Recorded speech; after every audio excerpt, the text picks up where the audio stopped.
और राज्यसभा चुनाव में उद्धव सरकार को समर्थन देने वाली ओवैसी की पार्टी अब औरंगाबाद का नाम बदलने के खिलाफ शिंदे सरकार से दो दो हाथ करने को तैयार है। औरंगाबाद, जिसे अब संभाजी नगर कहा जा रहा है, वहां से ओवैसी की पार्टी के इम्तियाज जलील सांसद हैं। सड़क पर उतरने और आंदोलन करने की चेतावनी दे रहे हैं। आखिर इम्तियाज जलील ऐसा क्यों कर रहे हैं? उनकी असली मंशा क्या है? कुछ लोग क्यों कह रहे हैं कि इम्तियाज शिंदे सरकार से नहीं, सीधे ओवैसी से टक्कर ले रहे हैं? इस रिपोर्ट में देखिए। वोट डालने का वक्त आया तो झंडा भी फेंका मेरे घरों का और वोट दिया सिर्फ पतंग को। तब जाकर हमने अपने शहर से अल्हम्दुलिल्लाह अल्हम्दुलिल्लाह अल्हम्दुलिल्लाह हमने अपने शहर से 20 साल से जो शिवसेना का सांसद चुनकर आता था उसको घर पर बिठाया और मजलिस के झंडे को हमने लहराया। मजलिस इत्तेहादुल मुस्लिमीन, अबे हाथ भी ऊपर करो। मजलिस इत्तेहादुल मुस्लिमीन। वो बीच वाले दूसरी पार्टी के दिख रहे हैं मेरे को, आवाज हाथ नहीं उठा रहे। कैमरा घुमा के हाँ समझ में आया किसी और ने भेजे हैं। आखिरी मर्तबा बोल रहा हूं, पूरे हाथ इतने जोश में आ जाओ कि पैर भी उठा डालो। मजलिस इत्तेहादुल मुस्लिमीन, मजलिस इत्तेहादुल मुस्लिमीन। ये हैं माननीय इम्तियाज जलील, महाराष्ट्र के औरंगाबाद से सांसद। संसद में ओवैसी भाईजान की पार्टी के दो ही एमपी हैं, एक भाईजान खुद और दूसरे इम्तियाज जलील। औरंगाबाद के मुसलमानों ने खम ठोक कर जिताया। अब जलील साहब मध्य प्रदेश के मुस्लिम मोहल्लों में सियासी घुसपैठ की कोशिश में हैं। सेना का सांसद चुनकर आता था उसको घर पर बिठाया।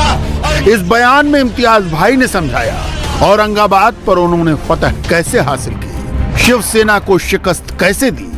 अब इम्तियाज भाई औरंगाबाद को फिर एकजुट कर रहे हैं। वो औरंगाबाद का नाम संभाजी नगर करने के खिलाफ है। उनका इल्जाम है कि उद्धव ठाकरे ने औरंगाबाद का नाम सियासी मजबूरी में बदला। जमहूरी मुल्क है, इसका फैसला कोई एक सियासी पार्टी का नेता मुंबई में बैठकर औरंगाबाद के फैसले नहीं कर सकता है। अगर औरंगाबाद का फैसला करना है तो औरंगाबाद की आवाम करेगी ये फैसला। और ये मैसेज हम सबको मिलकर देना होगा। हम जो ठहराव पास कर रहे उसके बाद हम आप लोगों से इत्तेफाक राय से पूछना चाहते हैं कि क्या हमको इस मुद्दे को लेकर हमें सड़क पर उतरने की जरूरत है? अगर आप हां कहते हैं तो हाथ उठाइएगा, तो हम इत्तेफाक राय से इसके बारे में हम फैसला ले सकते हैं। संभाजी महाराज हो, छत्रपति शिवाजी महाराज हो, ये राजनीतिक पार्टियों ने इन लोगों का नाम महज अपने राजनीतिक स्वार्थ के लिए किया है। अगर इतनी ही मोहब्बत थी तो 2014 के अंदर सरकार आई थी तुम्हारी, भारतीय जनता पार्टी की सरकार थी, शिवसेना की सरकार थी, पहले ही कैबिनेट के अंदर यह डिसीजन लेना था। लेकिन जब अपनी कुर्सी लड़खड़ाने लगी, जब अपनी सरकार गिरने लगी, तब उनको अपनी मोहब्बत जागने का एहसास हुआ कि नहीं, अब मुझे संभाजी महाराज ही बचा सकते हैं। ये सभी लोग जानते हैं ये किसी मोहब्बत के जरिए किया गया है या उनके प्यार में या उनके इज्जत के अंदर किया गया है, ऐसी बात नहीं है। उद्धव ठाकरे ने अपनी कैबिनेट की आखिरी बैठक में यह फैसला लिया, औरंगाबाद का नाम बदलकर संभाजी नगर किया, उस्मानाबाद का नाम बदलकर धाराशिव कर दिया। हालांकि ओवैसी के इस फैसले का कांग्रेस कोटे के दो मंत्रियों ने विरोध किया। दोनों इस मीटिंग से उठकर बाहर चले आए थे, मगर बहुमत के निर्णय में आनन फानन ये फैसला हो गया। दरअसल उद्धव जाते जाते ये साबित करना चाहते थे कि उनका हिंदुत्व जिंदा है, उनका भगवा जिंदा है। ये और बात है कि जब वो राज ठाकरे के बाद औरंगाबाद में रैली करने गए, औरंगाबाद का नाम बदलने का साहस नहीं जुटा पाए थे, बल्कि वहां उन्होंने बीजेपी के हिंदुत्व को दिखावा करार दिया था। की आमच्या हिंदुत्वाची मोजमाप घेऊ नका, आमच्या हृदयात राम जरूर आहे, पण जर आम्ही हाताला काम नाही दिलं तर त्या हिंदुत्वाला काडीचा अर्थ राहणार नाहीये। म्हणून हृदयात राम हे गदाधारी आहे, कारण आमचे हे सगळे जे हात आहेत हे ढेकणं चिरडण्यासाठी नाही आहेत, तर हिंदुत्वाचं रक्षण करणारे आमचे हात आहेत.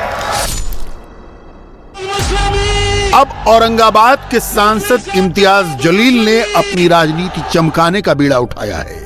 औरंगाबाद से इम्तियाज जलील सांसद हैं, ऑल इंडिया मजलिसे इत्तेहादुल मुसलमीन के सांसद हैं. एक लाइन में इसे ऐसे भी समझ सकते हैं कि मुसलमानों के वोट से सांसद बने हैं. औरंगाबाद में करीब 51% आबादी हिंदुओं की है, जबकि 31% आबादी मुसलमानों की. 18% में बौद्ध, जैन और ईसाई सब हैं. महाराष्ट्र में मुंबई समेत मराठवाड़ा, विदर्भ, कोंकण और उत्तर महाराष्ट्र के कई इलाकों में मुस्लिम मतदाता निर्णायक हैं. 2004 से महाराष्ट्र से कोई मुस्लिम सांसद लोकसभा नहीं पहुंच सका था. 2019 में इम्तियाज जलील ने शिवसेना के चंद्रकांत खैरे को हराया.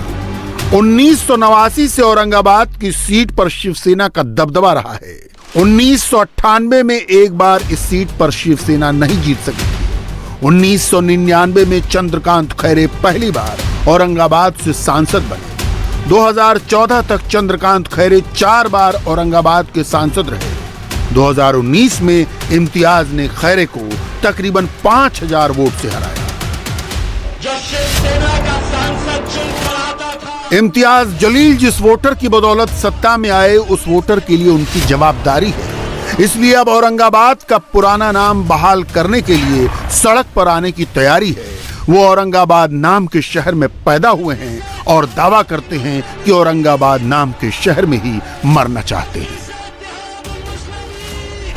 औरंगाबाद का नाम जैसा पहले था, कई सालों से हम औरंगाबाद के अंदर रहते थे और हर एक की ये ख्वाहिश है कि हम पैदा औरंगाबाद के अंदर हुए हैं तो मरे भी हम औरंगाबाद के अंदर ही. ये इसके लिए जो भी लड़ाई रहेगी, चाहे वो सड़क के ऊपर निकलना पड़ा तो सड़क के ऊपर निकलेंगे, जो अदालती कार्रवाई है वो अदालती कार्रवाई लड़ेंगे, जो पार्लियामेंट के अंदर आवाज़ उठाना है उसके लिए पूरी ताकत के साथ खड़े रहेंगे. लेकिन पूरा शहर एक ताकत बनकर खड़े रहेगा और सभी लोग हैं तो इसकी मुखालिफत करेंगे. ये रास्ते की लड़ाई कब तक चालू होने वाली है? देखिए, हम सभी लोगों के साथ में चर्चा करेंगे और बहुत अच्छे तरीके से हम एक औरंगाबाद के अंदर एक ऐसा माहौल तैयार करना चाह रहे हैं कि ये जो इस तरह से प्रेजेंट किया जा रहा है कि ये हिंदू और मुसलमानों का मुद्दा है, ये हिंदू और मुसलमानों का मुद्दा नहीं है. कई हमारे ऐसे हिंदू भाई हैं जो आज इस बात की मुखालिफत कर रहे हैं.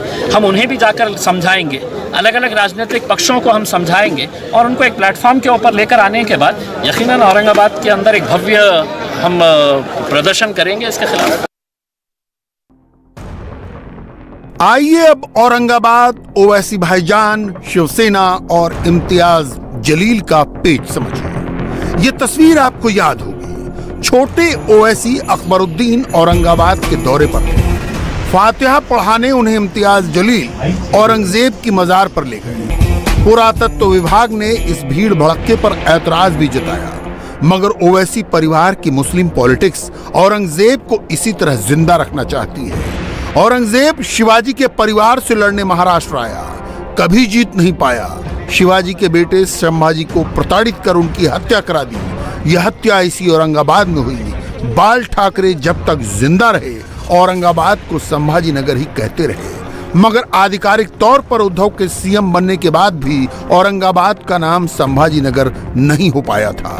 उद्धव जाते जाते नाम तो बदल गए, मगर अब उनकी पार्टी चैलेंज नई सरकार के सामने रख रही है. औरंगजेब एक क्रूर इस प्रकार का मुगल राजा रहा है जो जिसने अपने खुद के पिताजी को भी मारा, अपने भाइयों को कैद करके रखा.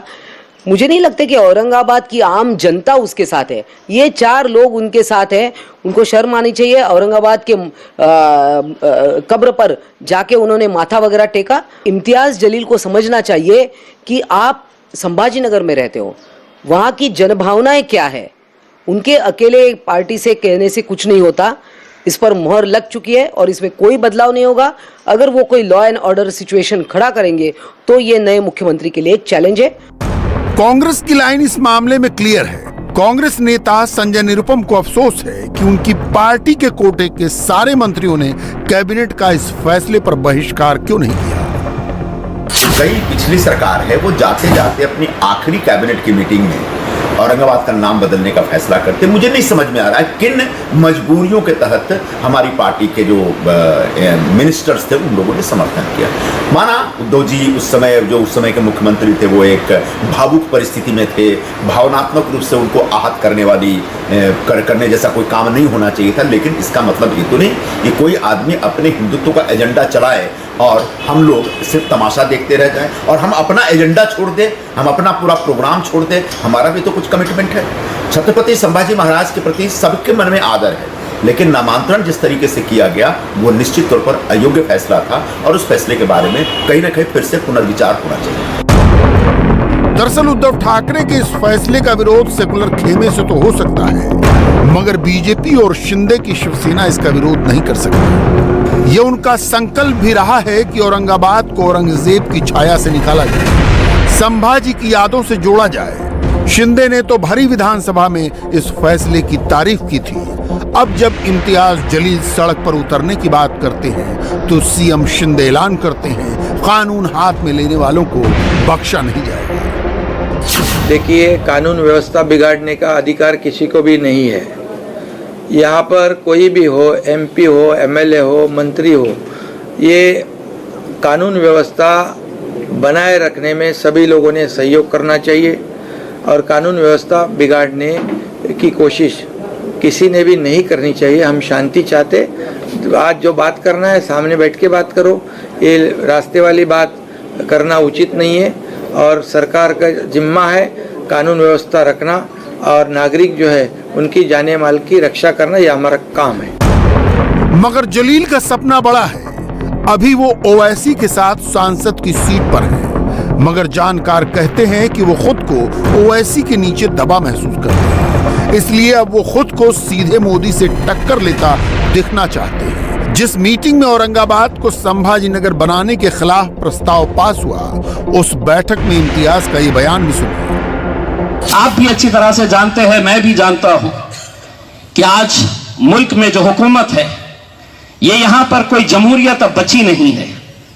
हम डिक्टेटरशिप के एक दौर से में गुजर रहे हैं। डिक्टेटरशिप हमारे ऊपर हावी हो चुकी है कि मैं जो कहूंगा वो कानून है। कहीं ना कहीं हमें दोनों रास्तों का इख्तियार करना पड़ेगा।